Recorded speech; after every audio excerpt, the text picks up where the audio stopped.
Hello. I'm so glad to be here and to see so many of you have come out for this on a homecoming day when most people are thinking about ball games and stuff like that.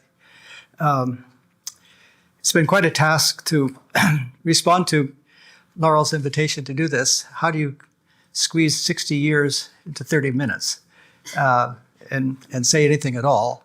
And then afterwards think, why didn't I say that? And all that sort of thing.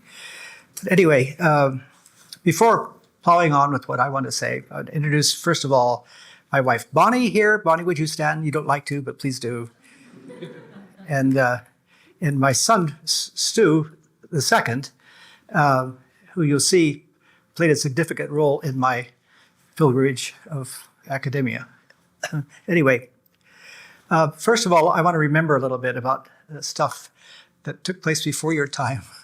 But I don't think, well, some of you who are in my classes, you'll remember some of this stuff, but those of you who don't. First of all, it was neat to come to a college where you didn't have to be over 200 and run a 10-second 100-yard dash to be able to play football. And I enjoyed playing football here, got 3 letters and a lot of scars in doing so. And Scott Downing, who is your athletic director, which you probably know, was an All-American football player here at Sterling. And then he went on to become the assistant head coach at Purdue University with Joe Tiller. And one of his proteges was named Drew Brees. You may have heard the name. Taught him how to throw a football and things like that. Anyway, also, I played on the tennis team, and Parker Smith has reminded me that the first match that was played on the old courts, not nearly as nice as the present one, against the Swedes, which is one of the schools in the conference, can't remember what they're called, but we won 7-0. So it was a good start for that. Anybody who was at Sterling in those years will remember Professor George Simpson. How many of you remember George Simpson? He was known for the pushover exams he gave. Yeah, it was a pushover if you memorized the text and took copious notes and memorized what you wrote down. And anyway, I learned to drink black coffee while I was taking his course. And I'm so happy to say that when I finished my doctorate, he came to the event itself. And that meant a lot to me because what he had made me do as a student here was very important as a baby step towards what I would get to do later on. I can't forget Dr. Charles Atwater. Do you remember him? In particular, I remember when he was teaching international relations class that a student came bursting through the door saying President Kennedy was just shot. And so I remember the place in Cooper Hall. I remember where I sat, just like you do for 9/11, where I sat, and the shock it was to the whole campus that he had been shot. He was also of interest to me because his wife, Betty, had taught me in 3rd grade at Woodstock School in the Himalaya Mountains of India. And she remembered me. So I studied both with Mom and Dad. And I had curry and rice over at their house from time to time. I remember singing in Leon Aiken's choir. And maybe some of you were in the choir as well. I dropped out the senior year because I didn't like to have to speak at the concerts. And they made me get up and say something about Sterling. And I said, that's not my strong point. And so I didn't sing anymore. And they did very well after that. I made a lasting friendship with Leo Lawless, who was a piano teacher, though I didn't take piano with him. But he took issue with me because there was a young lady who was taking piano lessons from him, whose name was Diana Gray. And regarding her, I was bewitched, bothered, and bewildered, and as the song puts it. And my bewitchment was not totally on my part. There seems to have been some return of that. Anyway, after this many years away, you think about things like this. Mr. Lawless turned out to be a good friend of mine, and I remember one of the visits here going over to the the healthcare center, the retirement community, because I heard he was there. And so I went to greet him, and unfortunately, he had lost his mind completely. He didn't recognize who I was, but it was the same kindly fellow that I remembered who did know my name some years before. I remember, of course, President McCreary, after whom the dorm was named, and it was named at the time that he was still there. I remember Ruth Thompson, who was on campus at the time the science building was built and named after her. And then there's Paul Strickler, who taught physics, and he taught all the physics I wanted to know. But what I do remember is one of his lectures, which there was a table in front of the lectern, and he walked around it and he hit the wastebasket with his foot. And he said, for a jiffy there, I thought I'd kick the bucket. And everybody did just this. They chuckled. And then he said, the follow-up, but I think I just turned a little pale. And, physics did me a lot of good. Mom Starrett, who was the house mother at Campbell Hall, was a dear soul. What she wrote in the yearbook was just a refreshment for me to still read. Mrs. McInnes, who was in charge of the cafeteria. Everybody loved her. I never heard complaints about the food in the cafeteria. And Claire Gleason, after whom the athletic center is named, he was the basketball coach at that time. And so anyway, so here at Sterling, I began to learn to study. It was not a finished product at all. I wrote a senior thesis, which I'm proud to say I can no longer find. It wasn't really good at all, but I frankly didn't know how to do it. I had never done research and writing, so it was a new attempt for me. So anyway, it was a first start, and I more than made up for it in having to do what I did in subsequent years. I thought when I was here at Sterling that I was going to be a lawyer. In those days, the Vietnam War was on, and we had a very active international relations club, which I was very much a part of, and we went to the National Convention, and I discovered that most of the people that were involved in this kind of thing were going to be lawyers, and they're very argumentative, and I'm not. And so I said, I don't think I can be a lawyer. I thought I was going to save the world with good laws, but it didn't work out. But anyway, so what do you do if you're going to graduate? What do you do next if everything you planned for in college suddenly folds before you? Went home, my folks lived in Columbia, South Carolina, and in a network of their friendships, they told me about an orphanage in Asheville, North Carolina, and they told them about me. They invited me to come and teach social studies and to try to get a band going. I'd played trumpet many years before, a little bit, and so I went there. And it was really fun. I taught social studies. I directed this band, and we had a dinner trying to raise money. My little band played, and I said, lightly row, and it was fun. And but I didn't think it was my stopping point in life. One day I had a phone call from the administrator asking me to come in to see him. And I said, what have I done? And he had received a phone call from a history professor at the University of Omaha, who was an alumnus of Sterling College, and asked him to put me in touch with him. So I called him back and discovered that he was looking for somebody to be a teaching assistant in the history department and perhaps work on a graduate degree. And so I went to Omaha. Then it was Omaha University. It changed to University of Nebraska at Omaha. And there I met my wife, though she wasn't my wife at the time, of course.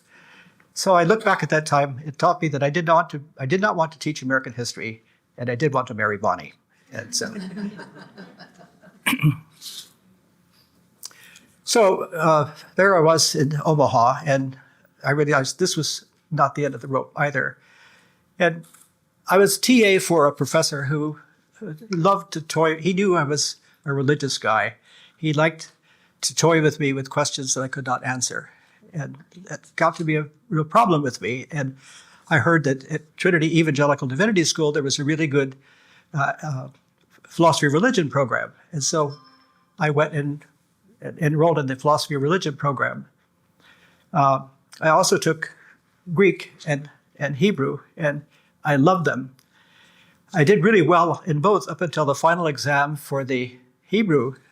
And just so happens that I remember the date. It was December 16th, 1969 because my wife had been in labor for 30 hours, and at 12:30 a.m. she gave birth to this fellow sitting right here, and the exam was at it was at 12:30 that he was born. 8:30 the next morning was the exam, and I did badly. And I was so embarrassed at how badly I did that I spent the rest of my career trying to make up for it. And so went on to Princeton Seminary, where I took every New Testament Greek course I could, every Hebrew language, including rapid reading, which I did with Jewish fellows from the university who came to do this with us. And then I went on, to make a long story short, to teach Hebrew. I began the biblical, as they thought of it, ancient Hebrew program at Purdue University in the fall of 1999, and taught it for 21 years. And all of that because of this. You can laugh at that one. That was not me. That was gratitude. Anyway, a few memories about the library, and that's one reason why I have given books here, because the library was so important in my time here. I remember the library was back where the administration offices are right now, but I remember walking through the stacks and looking at titles, and when a title grabbed my interest, I would take it out and I would sit on the floor and start to read. And if it was significantly good, I would check it out. And so the library played a great part in my education here. Small colleges, even like great universities, Purdue's got 45,000 students this semester and a huge faculty and whatnot. But they can't offer all the courses we would like. And of course, Sterling could not. And so I found that it filled in the gaps for me by getting books in what I was interested in and reading them. That was another part of my education. And I came away with whatever I learned in classes and whatever I learned in my reading. And anyway, my library at home started to take a surge in the litany of graduate schools I went to. I did the MA first in American History at Omaha, and then I went to Trinity and I did a Master of Arts in Philosophy of Religion. Discovered I was not at all happy with a particular kind of argument that was popular then. The name of it slips me at the moment, but they applied it to their apologetics in a way that I thought was unsuitable. And I learned there the word, what is it word I learned?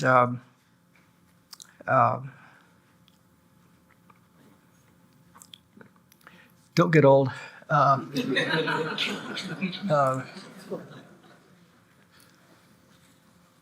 Procrustean.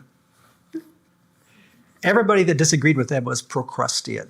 And this gets its name from a Lydian bandit who, when people came by where he lived, he would force them to come and have dinner with him. And he had a couch beside the table, and if they were too tall, he would cut them off to make them fit. If they were too short, he would stretch them. And so I found at Trinity that anybody who disagreed with them had Procrustean arguments. And I dare to suggest maybe the shoe's on the wrong foot, and that maybe we're doing a bit of Procrustes stuff ourselves. Anyway, so there I was. I had Masters in History, Masters of Philosophy of Religion, neither of which did I want to be my life's work.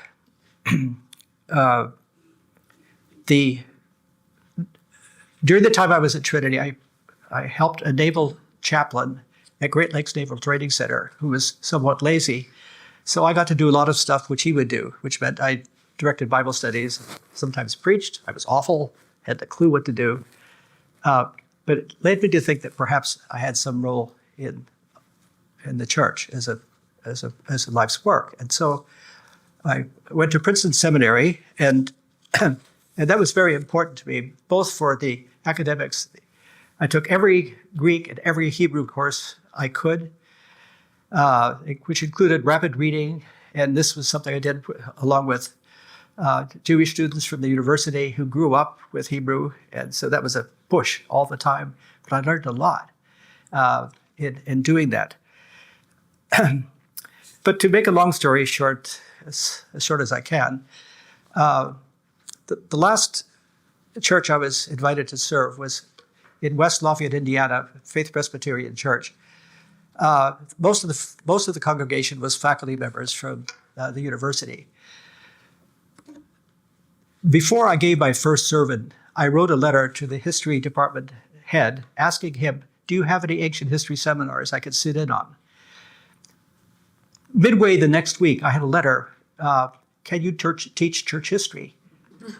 And the reason for that was they had an excellent church historian, Mark Edwards, who had just been invited to teach at a place at Purdue they affectionately call Purdue East, sometimes called Harvard University.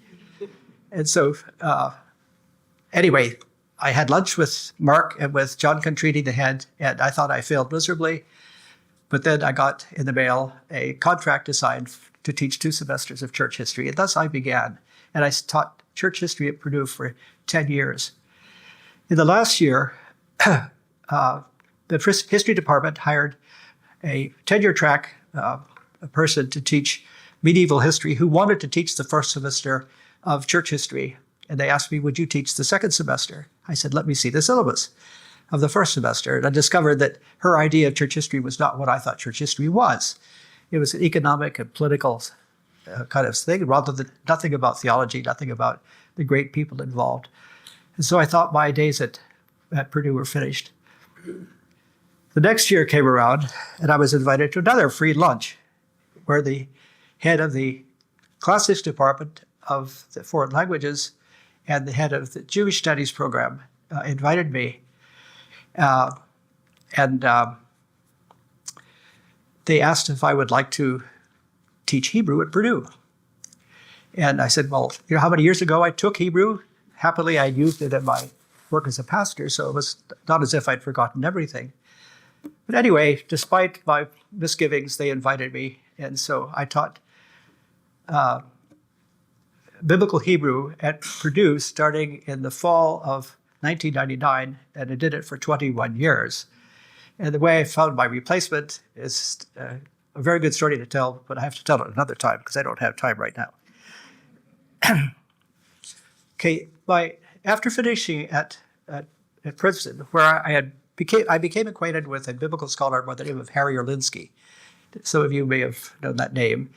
And Harry Orlinsky had studied at this little Jewish place called Dropsy College of Hebrew and Cognate Learning. And he wrote an extensive article on the Greek translation of the Septuagint of the book of Job, which was published in 2 issues of the Journal of Biblical Literature. Well, I'd never heard of him before, but I was fascinated with this extended article about the Septuagint. At Princeton, they sort of frowned on the Greek translation of the Old Testament, even though it was begun in the 3rd century BC. So it's based on a manuscript source that is much earlier than what we have today, the so-called Masoretic text. Well, anyway, but I took this small church as a student pastor after that, and I wrote to this Dropsy College, having a clue what it was. I thought it was maybe a place where they worked on a certain disease, but it wasn't. It was named after Moses Aaron Dropsy, who in 1909 gave the money for a school that would be parallel to the yeshivas, the special Jewish intense study classes in Europe. And so he founded Dropsy College, named after him for that reason. I didn't think I could succeed in Hebrew there because all of my study of Hebrew had been with Protestants, never with Jews. But I was invited in to interview with the president, David Goldenberg, and they offered me a good scholarship, and so I began studies. Most of those who went to that school were interested in biblical studies, and this with the background of the languages of Mesopotamia.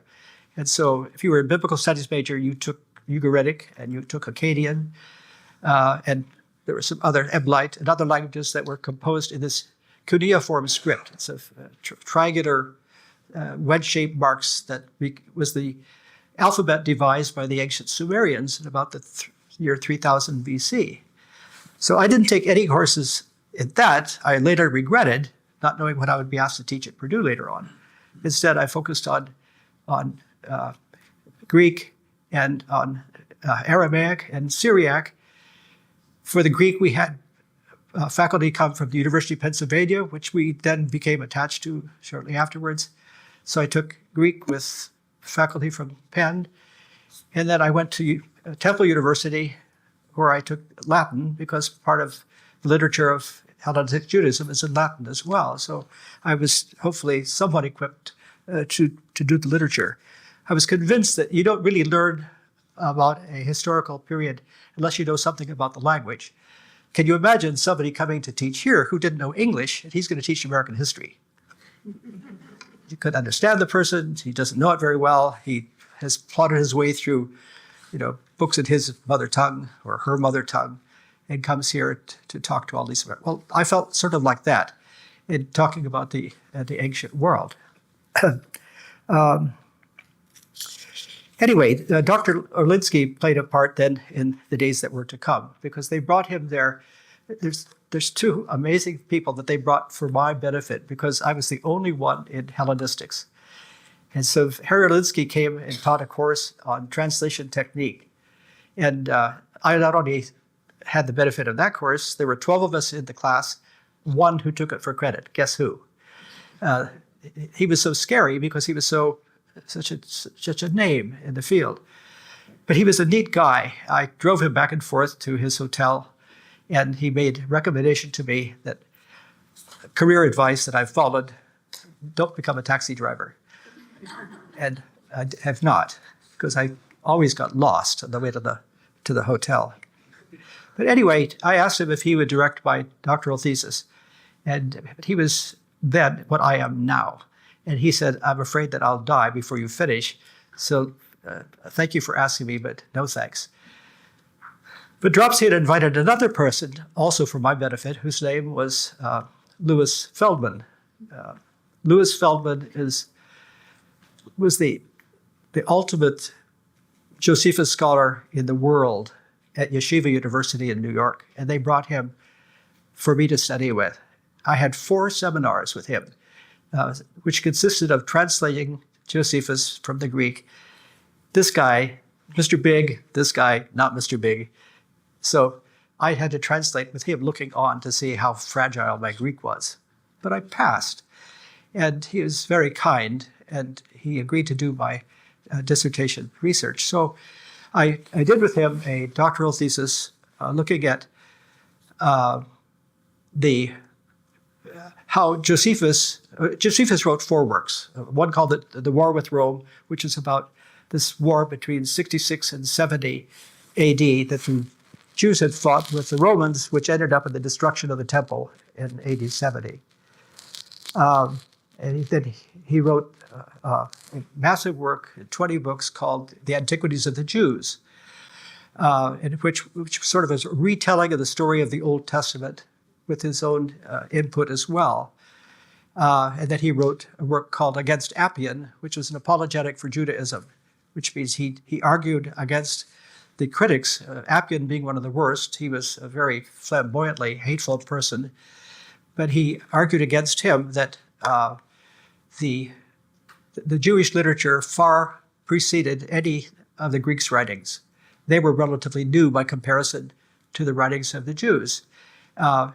So his work Against Appian is popular with some biblical scholars because in Book 1, he tells about what was the state of the Old Testament canon in his time, up to a point. He didn't talk about the third part of it, which is the third part of the Hebrew Bible.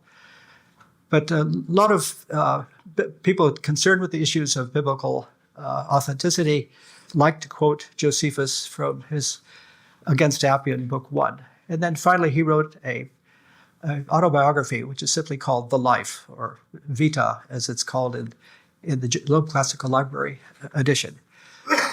Well, anyway, so with Feldman there, I began to study Josephus thoroughly. I was at a retirement dinner for a faculty friend from Purdue last year when a biology professor who was an Orthodox Jew, and who's a very intense fellow, came walking up to me with a severe look, as usual. He said, I just got a copy of Feldman's new translation of the Antiquities, and I saw you in the footnotes. Did I feel good? And so anyway, that was an encouragement then. Well, anyway, so my studies were all in this direction, and with every step I took, there was books that I increased. But this came to a climax and really sprinted from 1986 on. In fall of 1986, I came to West Lafayette to be pastor of Faith Presbyterian Church, and that's where I contacted the head of the Department of History and was invited to teach church history. And then I'm invited to teach Hebrew at a certain point as well. But when I taught the one course at Purdue, the church history course, this sort of opened the floodgates. I retired from the pastorate in 2007. I know you don't think I'm that old, but I am. When they caught wind of my being released from those duties, they asked me to dinner. So I had lunch again, free lunch, with the head of the classics department of the language program, and then with the religious studies head. And they asked me after lunch, what else would you like to teach? I'd been thinking of two subjects. One, I was disappointed in the history department's total neglect of the ancient Near East. And also I thought that the religious studies they should have something serious about the Bible. And so I proposed two courses. I proposed that the history department let me teach a course on ancient Egypt, Mesopotamia, and the Israelites. Almost before I'd finished speaking, they said, go talk to the head of the history department. I did. I was hardly finished speaking when he called his secretary and said, put this on the books for next semester. I was signed up to teach ancient Near East, ancient Egypt, ancient Near East. And then what about the other? Well, I said, what about a course on the formation of the Bible and its earliest interpreters? And this would get away from theological problems, worrying about what's your view of inspiration and that sort of thing, because it was a course that asked historical questions and not theological questions. And they would be answered with historical answers rather than theological answers. And so I began to teach this course on the formation of the Bible and its earliest interpreters. And the kind of people interested in this were the super brains. Purdue has an amazing school of engineering, an amazing school of science. Incidentally, one of the dean of School of Science is one of my tennis friends. She's really sweet. You never know she's a dean when you play with her. She's really nice. But anyway, these two courses were on the books. But then things developed in the provost's office. They were concerned that the engineers and science students at Purdue were leaving without really any kind of a liberal arts education. And so they proposed the idea of what they called a cornerstone program. And the cornerstone program was where, targeting particularly engineering and science students, where they would read the great books and talk about them. And so I was asked if I would teach a section of the cornerstone program. And so I had the chance of these wonderful young people.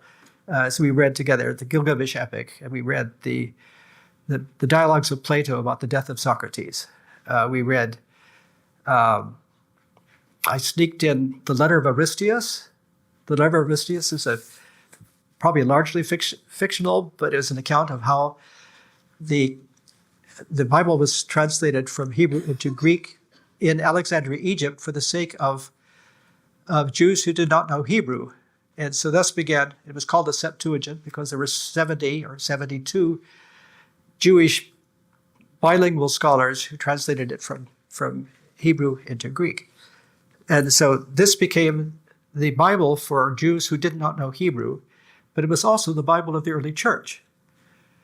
An interesting exercise you might look at is look at a Bible quotation from the Gospels and go back to your Old Testament and see if the two are alike. Now, this is not challenging the inspiration of Scripture. It's just a factual question. Those who wrote the New Testament wrote in Greek, and the quotations they made were largely from the Greek translation of the Old Testament. But then if you go to your Hebrew Bible, you see that, oh, that's not the same as the Greek. So there's this really interesting complexity in the story of translations as they were used in both Judaism and Christianity. So anyway, that's why I had the Letter of Aristeas as really an important document for development of important literature for people, religious people, as well as secular people who were interested in studying the Bible as a document rather than as a sacred source. And so one of the apex moments for me was when one of my lovely and brilliant engineering students came up to me after class and told me, I just had an interview. I can't remember if it was for a job or for their studies. And she said, the first question they asked me had nothing to do with engineering. They asked me, what have you read? And so she said, well, let me tell you about the Gilgamesh epic, for example. And so she blew them away with accounts of this wonderful story, dates from ancient Sumer, about 1700 BC, so forth. If you've not read that, I know you have copies here in the library because I gave one. It's a great story. And then she told them about the dialogues of Plato, where in the Apology, Socrates shows how he's not guilty of anything. He had not turned the youth against gods and that sort of thing. And then, anyway, we did the Antigone as well, the Antigone is one of the Sophocles plays about the story of Oedipus, the king of Thebes. And Antigone was a daughter in this poor, troubled family who thought she should bury her brother who had been killed, but he had been killed in a fight. Let's skip that. Anyway, Antigone's a great story. And it raises an ethical question. Should I obey the law or should I do what's right?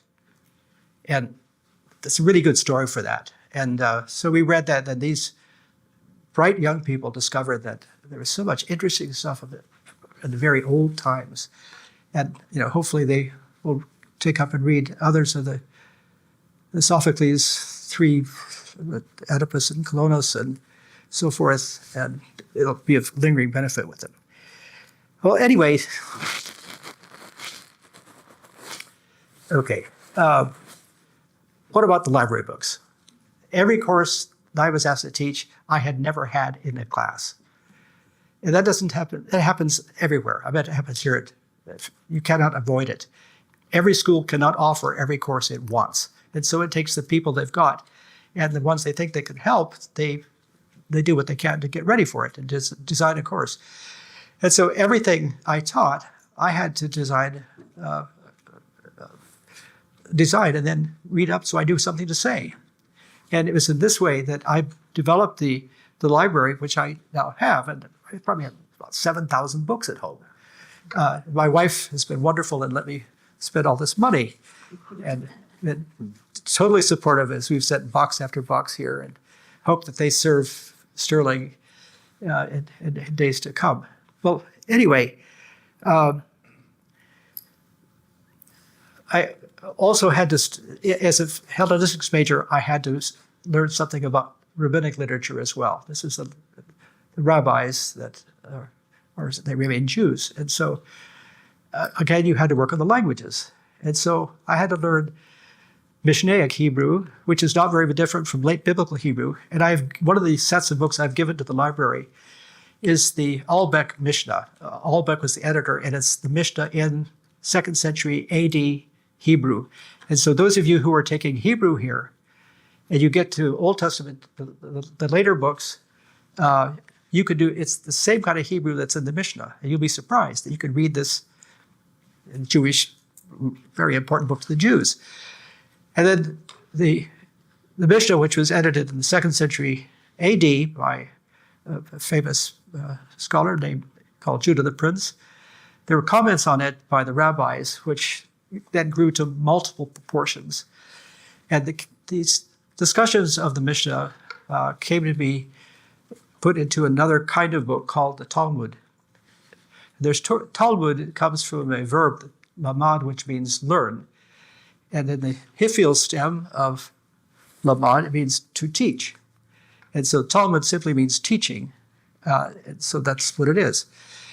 Well, there was in the 4th century AD in Palestine, there was a compilation of all these comments of some of the books of the Mishnah, about 37 of the books. So the Jerusalem Talmud, and then there was a Babylonian Talmud, which became the standard one. And why is this of interest to Christians? It's really interesting to see in the Mishnah that some of the issues important to Jews were important to early Christians. And the ways of interpreting the Old Testament in Hebrew of the Jews came to be used as well by Christians. The Origen, the great 2nd, 3rd century scholar from Alexandria, Egypt, he developed 3 principles of interpretation which were drawn from the Jews' way.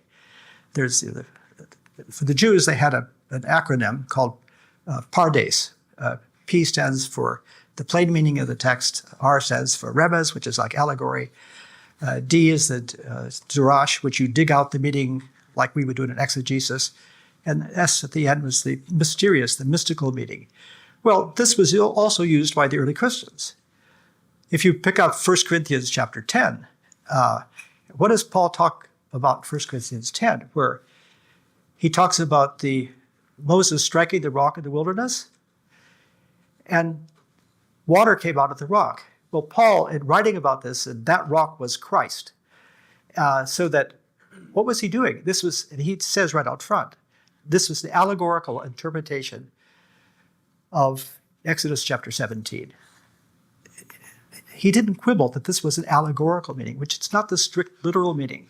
Now today, because of all the arguments between Christians, they say everything has to be taken literally. Well, what do you mean literally? Literally means according to the kind of literature that it is, not that you have to say it straightforward, it is exactly that way, because that may not be the intention, as in 1 Corinthians 10, and also in Galatians, where Paul talks about the law, and Abraham and Sarah and Rachel, and Hagar, rather. So the early Christians used interpretive methods that were used by the Jews because they were Jews. The separation hadn't come for some time. And so this is a problem for some people today. They want to take everything straight on face forward, but that may be doing it wrong. And if we take the guidance of the earliest Christians, they didn't have that kind of stricture. Ours is largely because of the debates and argument about inspiration, that sort of thing. But we undo ourselves if we do it wrong, out of the sense of trying to protect the Bible. It's interesting that the Jews in Babylon really thrived, and why the Babylonian Talmud became the important oral law source for the Jews. In Jeremiah chapter 29, there's this interesting portion where Jeremiah writes, "Thus says the Lord of hosts to all the exiles whom I have sent into exile from Jerusalem to Babylon, build houses and live in them, plant gardens and eat their produce, take wives and have sons and daughters, take wives for your sons, give your daughters in marriage, that they may bear sons and daughters, multiply there, seek the welfare of the city where I have sent you into exile, and pray to the Lord of hosts on its behalf for its welfare, for in its welfare you'll find your welfare."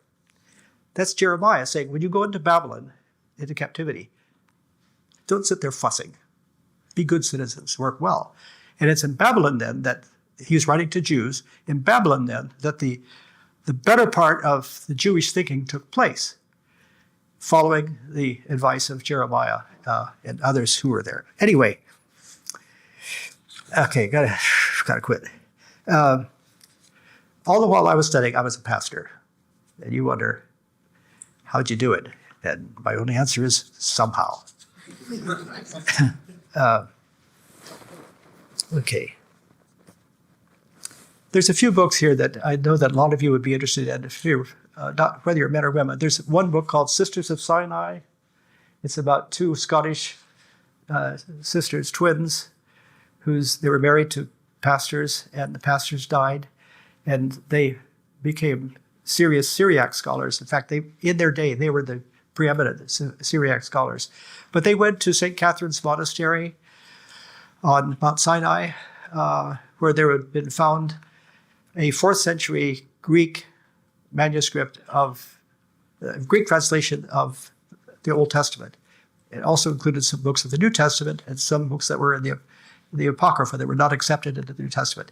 But anyway, these Sisters of Sinai came to be trusted by the monks on St. Catherine's Monastery, while male scholars were not trusted, because Constantine Tischendorf, who had found some pages of this, when he discovered it was, he snookered out, finders keepers, losers weepers, and he took them with him back.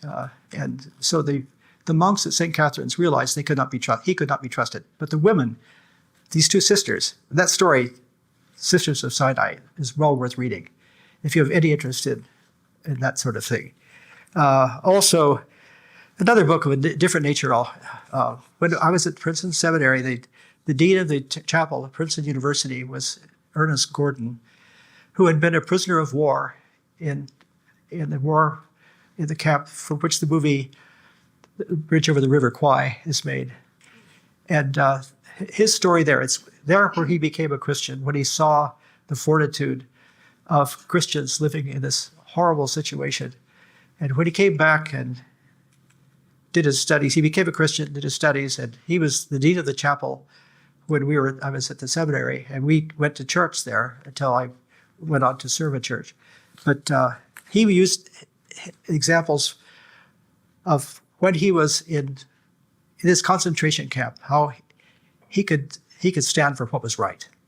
And the president of Princeton University at the time was the first one who had not been either a Presbyterian minister or a Presbyterian elder. And he wanted to make the chapel into a non-sectarian religious center. And Dean Gordon said, not on my watch. And it wasn't until after he lived. Anyway, there's some of that kind of books, as well as the books having to do with these courses. One last thing I would emphasize. When we go into the pastorate, we are not really taught how to study very thoroughly. And one of the things that struck me in learning about ancient Sumer is that I was learning about where Abraham came from. In Genesis 10:11, it doesn't tell us what the issue was that made Terah leave Ur of the Chaldees to go north to Haran, where Syria is today. Nothing told, well, how do we find it? And if we're preaching on that text, what should we say? And they ask you, well, why did he go? And, well, I don't know. But if you study ancient Sumer, you learn some of this. You learn what the issues were that Abraham and his family were facing. It was idolatry and this Nimrod, who was a ferocious king. So if you study ancient Sumer and learn something about the character of life there, when you're talking about Abraham and why he left Ur of the Chaldees to go to Haran, and then from Haran, God told him, go where I'll show you. This is what they were fleeing. And my impression is that if you could tell stories about stuff like this, it's really important to people. And they realize that the Bible has good stuff in it, historical interest, and it's not just, that is to say, stuff I get doctrines from. But it's about people like you and me in facing circumstances like that. Well, anyway, one last thing. And I had 37 pages of notes. I think there's an imperative on us as Christians about taking seriously our studies about the most important thing. When I was in seminary, I went to a good seminary, but I discovered that a lot of my colleagues were not serious students, and they did not learn thoroughly. And if they had a choice between taking a course in English or in Greek, or from the Greek text, forget the Greek, give me the English. And so not interested in thoroughness while wanting the sense of pizzazz that goes with a Princeton diploma. And this happens at many seminaries now, so that a lot of denominations do not even require pastoral candidates to study the Greek and the Hebrew. That's a great loss.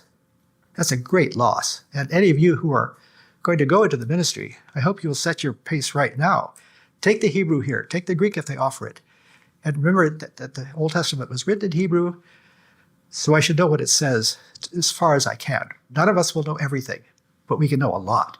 and more than we did get from our NIV or whatever your favorite translation is.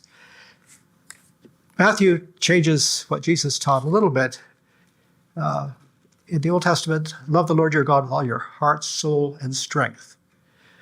The word strength in Hebrew is moadecha, which means all your very much. Jesus gave it in Matthew's gospel anyway, all your heart, soul, and mind. All soul and mind. Our minds are not alien to the gospel.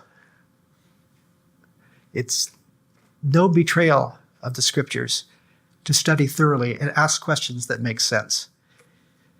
And for pastors can trust us that we're giving them the real goods. It's a good thing, and it's a bad thing if they discover we're not. I have to stop. Are there any comments, questions, interesting remarks? Oh yeah. I'm writing a book right now on the first translation of Josephus. That's not how I started. But I have up here, you're welcome to come up and look. This is a 1670 edition of the works of Josephus, translated by Thomas Lodge, who was an Elizabethan poet. He is best known for a novel, it was before novels, but it was a sort of a proto-novel called Rosalind. And in Rosalind, he creates a story that Shakespeare found useful in doing his play As You Like It. In the library here, we have that. I've given copies to the library, that Rosalind story. It's a great story. And then why Josephus used it. Well, that same guy who wrote Rosalind did the first English translation of the works of Josephus from a Latin and a French original source. What I'm working on is I'm looking at the question, to what extent does the kind of writer that he shows himself in Rosalind appear in his translation of the works of Josephus? That's really interesting course. And so I then have the second English translation by a guy by the name of Roger Lestrange, about whom we know that he was a knight, but he was part of the hierarchy of society anyway. And this was translated from the Greek. So if you read this, it's a translation from the Latin and French. You put that side by side with this, you wonder, how is it different depending upon what the translation is from? You can't do that unless you bother to learn Greek and maybe Latin. Instead, if you're really interested. The third book I have here is the 1733 edition of Lestrange's. You see there's some problem here? What's going on? Well, this was part of the backdrop scenery for the movie of Madeleine L'Engle's story, A Wrinkle in Time. And what they did is they took a number of books that look really old, and they carved through the middle and put it on a pole so that it would not shift during the making of a scene. Just so happens they never used it. And so they ruined a lot of these books. I found this, a friend of mine, who's a class assistant at Purdue, whose brother was part of the movie industry, and they had 2 skids of books, old books and Reader's Digest books, all helter-skelter. And so with her, I helped her going through this to look at the ones that were in good shape and ones in bad. And we found all of these. And since she knew I was interested in Josephus, she gave this to me, not as sort of a joke, but just let you see what the movie industry did with this. And I certainly invite you to come up and see if you have the occasion to. But anyway, I'm interested in Josephus because I studied with the foremost Josephus scholar on this planet. I had 4 seminars with him, and he directed my doctoral thesis. And he was there's one last anecdote. Please do. Okay, but I was nearing the end of writing my dissertation, and my wife Bonnie was very sick. Almost for a whole year, she was more in the hospital than she was at home. She had terrible surgeries. Our daughter was scared that she lost her mom. Well, I wrote to my dissertation advisor. I said, Dr. Feldman, this is what's going on. I'm a pastor of a church. I have 2 children. My wife is in the hospital very ill. I don't see how I can finish this in good time. And he wrote me back a letter which said, in the Jewish tradition, we believe that to study Scripture is to pray. Maybe, since you're working on Josephus' account of the ancient tabernacle from the book of Exodus, you could see that your work on this is prayer to God on behalf of your wife. I finished in the year with distinction. But it was his attitude as a guide, as a doctor father, which pulled me through a really hard time, and successfully enough that the work I did not want it published because there were 2 mistakes in it that I knew about. There may have been more. But it's been taken up by the University of Pennsylvania. I had 69 copies of this downloaded last year. And shortly after I'd finished, I got royalties on sales of my dissertation from University Microfilms at Michigan, which lets me know that there was some usefulness in the work that I did. Well, I think that's enough for today. Can you just quickly share about those books and how they're going to be impacting our collection? Well, first of all, I'm going to give them to you. So already there's the 1776 Kennicott Old Testament, which is in that little alcove. And this is, if you look at it, you see the Hebrew text and then here ... with a few Hebrew words sprinkled in. Where the sprinkling in, this is the words that are in the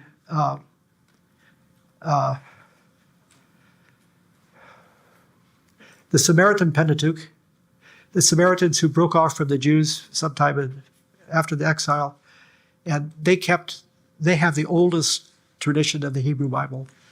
And in the passing along of the Hebrew Bible among the Jews, ending up with this Masoretic text in the 7th to the 10th centuries AD, you see there's changes between it and the Samaritan Pentateuch.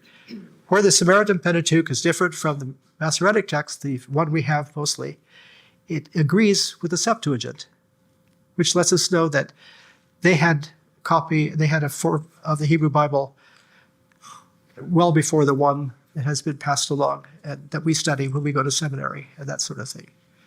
But anyway, I'm giving these here because I sort of hope there'll be a young faculty member or students who think, I think I want to do something with Josephus. Now, what can I use? Well, you'll have a better library here than you would have at many universities. I reviewed for journals for 20 years every book that had come out about Josephus, and I'm giving all those books to the library here. So I've given already many of them, so that you'll have resources here for working on a really important person in the story of the history of the Bible, as well as the history of the Jews. And if you do so, I hope you do it before I die. I'd like to know about it. Enough, maybe. So, okay, Laurel, that's enough, maybe.